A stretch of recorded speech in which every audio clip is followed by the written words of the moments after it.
January 29th, 1995, that was the day I became a fan of the San Diego Chargers. It was Super Bowl 29, and despite them not winning then or even having another Super Bowl appearance in my lifetime, I am still a fan. And the big question is why? Why do we ever remain fans of a team that disappoints us? I don't enjoy losing, and I'm not masochistic despite what Raiders fans tell me.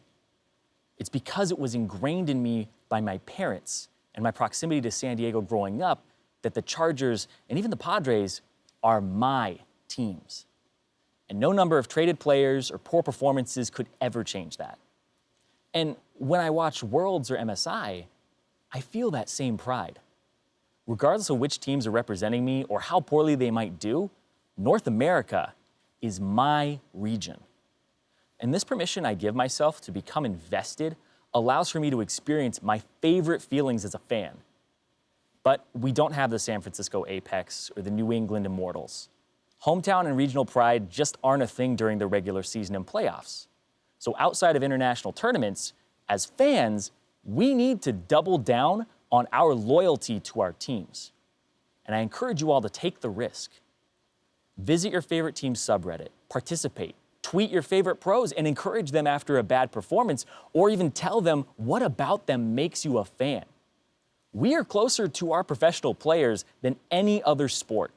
We have a direct influence on them.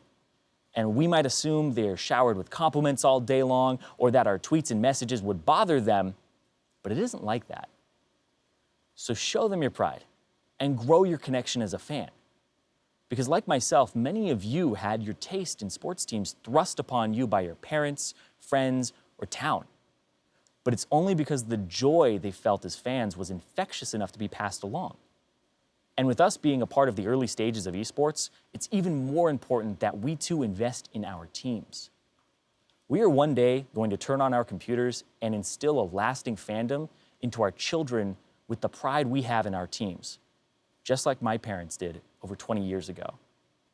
So I encourage you to support your teams through thick and thin, because if you tune out, hide, give up on, or abandon them when your support is needed most, that is worse than having never supported them in the first place.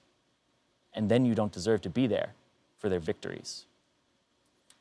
And to those of you who think it's okay to jump in only after your team wins, it doesn't feel as good to bandwagon. The payoff of a win when you've poured your heart into a team is one of the most rewarding feelings you can have as a fan. Just ask that Phoenix One guy on Reddit. It's not salt. It's just being real.